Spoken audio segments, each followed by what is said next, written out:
তোমরা সবাই কেমন আছো? আশা করি ভালো আছো। আমিও খুব ভালো আছি। মৌসুমি অফিসিয়াল চ্যানেলে তোমাদের সবাইকে জানিয়ে স্বাগত জানিয়ে চলে এলাম রান্নায়। তো আজকে আমি সয়াবিন কীভাবে রান্না করবো, কুচি সয়াবিন, সেটাই আজকে তোমাদের সাথে শেয়ার করবো।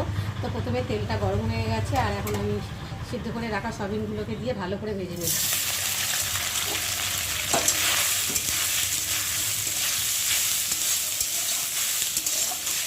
আর একটু এর মধ্যে দেবো হলুদ গুঁড়ো আর দেবো নুন দিয়ে ভালো করে সয়াবিনটাকে ভেজে নেব।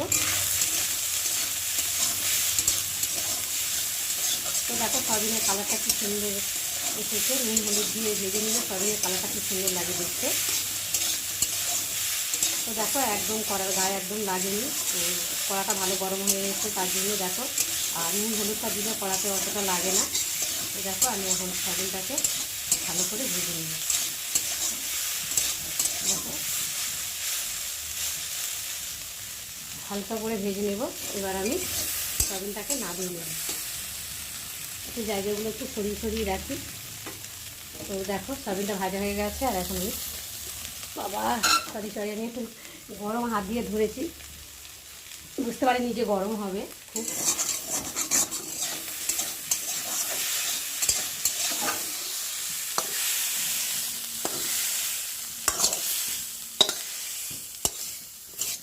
সয়াবিনটা ভেজে নিলাম, ভাত হয়ে গেছে, আগে ভাত বসিয়েছি। আজকে বেশি কিছু রান্না করবো না, সয়াবিন আলুর তরকারি আর ডাল করবো। তো দেখো ঢালতে গিয়ে অনেকটাই কড়াতে ভেজে গেছে।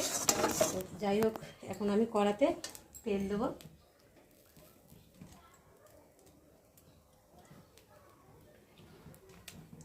তেলটা একটু গরম হবে, ততক্ষণ আমি ফোড়নগুলো বের করে নিই।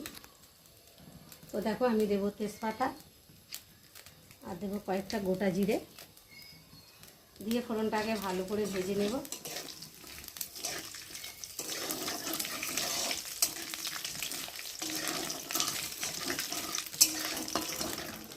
ফোড়নটা ভাজা ভাজা হয়ে গেছে। আর এখন আমি কেটে রাখা আলুগুলোকে দিয়ে ভালো করে ভেজে নেব।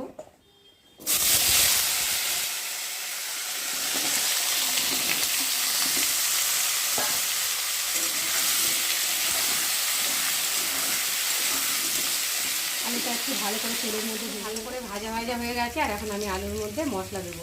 তো দেখো এখানটা আদা বাটা জিরে বাটা আছে। তো আমি আজকে নিরামিষ বানাবো সয়াবিনটা, কেন আজকে বৃহস্পতিবার আমরা নিরামিষ খাই তার জন্য। তো জিরে আদা বাটা দিয়েছি। এবার নুন দেবো পরিমাণ মতো, আর দেবো হলুদ গুঁড়ো আর দেবো লঙ্কার গুঁড়ো, দিয়ে ভালো করে কষিয়ে নেব।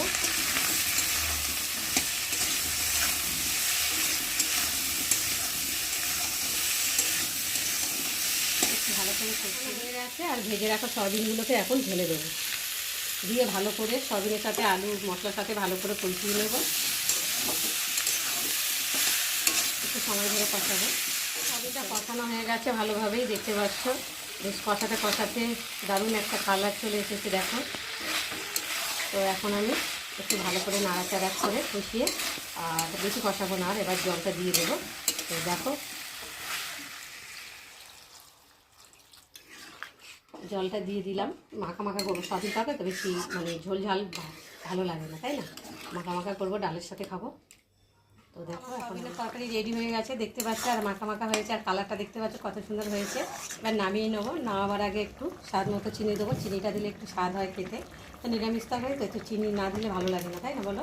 আর একটু দেবো মিট মশলা, মিট মশলা দিলাম, দিয়ে একটু ভালো করে নেড়ে নেব। নিয়ে আর একটু ফোটাবো, কেন চিনিটা দিয়েছি তো একটু গলবে। চিনি দিয়ে আমি একটু ফুটিয়ে নিয়েছি।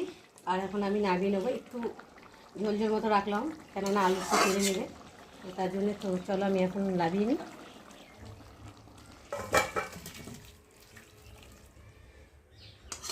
তো বন্ধুরা, আমার এই রেসিপিটা কেমন লাগলো, সয়াবিন আলুর তরকারি, তোমরা কিন্তু অবশ্যই কমেন্ট করবে। ভালো লাগলে লাইক কমেন্ট শেয়ার করো। আর আমার চ্যানেলে যদি তোমরা নতুন হয়ে থাকো তো